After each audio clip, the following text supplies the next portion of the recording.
Welcome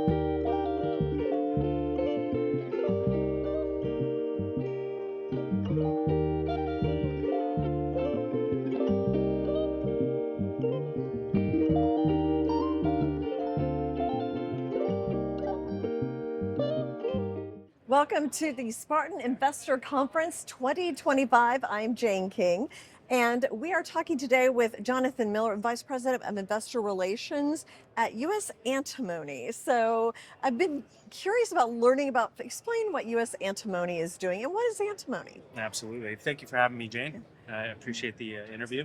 Antimony is actually a critical mineral deemed by the Department of Interior and the Department of Defense.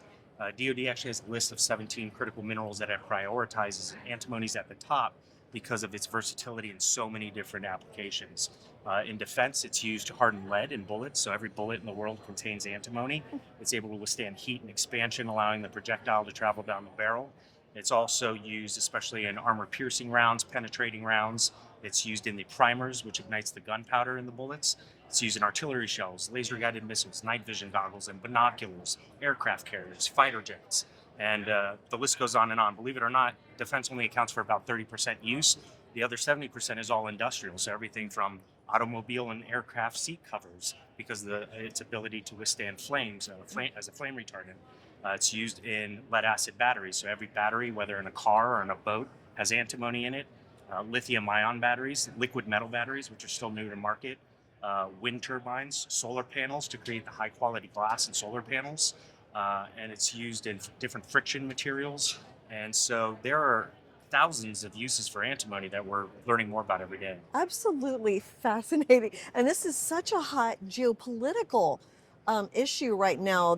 I guess it's a rare earth, a mineral. And of course, China controls, was it 70% of the U.S. of the supply chain for rare earth minerals? So there's been this big effort in the U.S. to mine more, to produce more. And you're in Dallas. Is that where you do the mining, or where do you? Okay, explain all of that. Sure. So as it stands today, United States Antimony is the only permitted miner and producer of antimony products in North America, but also in the Western Hemisphere. The EPA shut down everything in the 80s, and so when we reopened our mine in Thompson Falls, Montana, where our smelter is, we have a mine called Stibnite Hill that was built just adjacent to the facility, and we reopened that in October and started trucking material off the mountain. So that makes us the first company in 40 years to mine antimony domestically in the United States.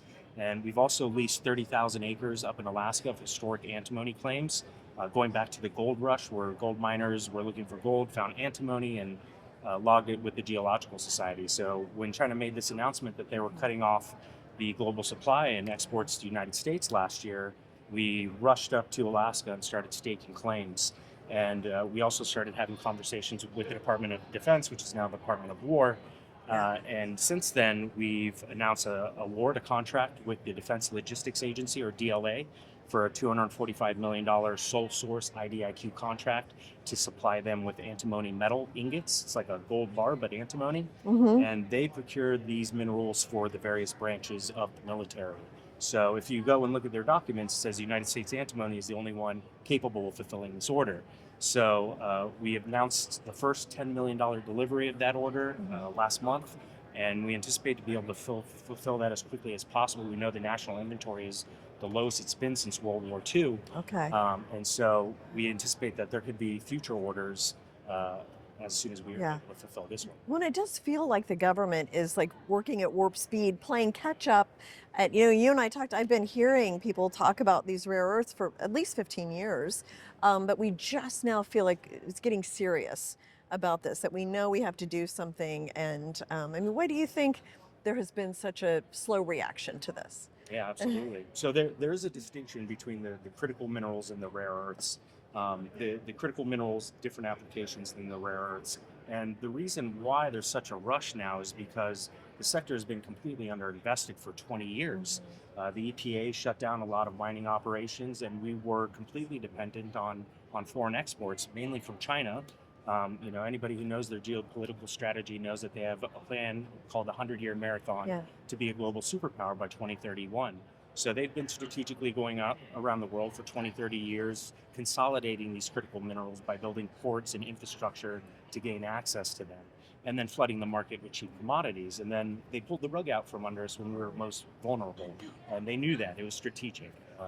It's essentially the equivalent to the queen on the chessboard.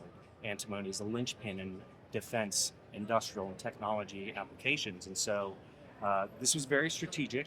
And there had been conversations over the last few days about Trump negotiating with China on bringing some of these back online. They announced that they would be exporting some silver and antimony and tungsten.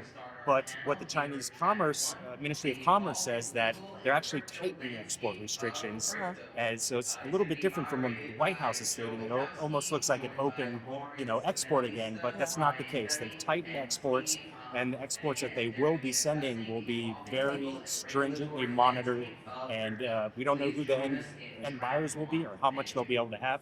China's gone from being a net exporter to a net importer. Their exports have dwindled month over month. The largest mine in the world in antimony? In antimony, Interesting. yeah. Okay. They've shut down 20 of their 30 operating facilities, and the Twinkle Star mine is the largest antimony-specific mine in the world. It's been running for 125 years. That resource is depleting. So when we're out in the global market looking for procurements of third-party material, we're competing with China, and we've actually seen them in bidding wars with us in some materials. So. Okay. So quickly, you're publicly traded. How can somebody follow the company? Correct. Yeah, you can go to our website, usantimony.com. We're publicly traded on the New York Stock Exchange and on the New York Stock Exchange Texas Exchange. And you can go to our website. You can go to our X, our social media account is regularly updated throughout the week, as well as LinkedIn. And we're building out some more content to build out our exposure across the networks. Jonathan, thank you so much. Thank you, Jamie. Yep.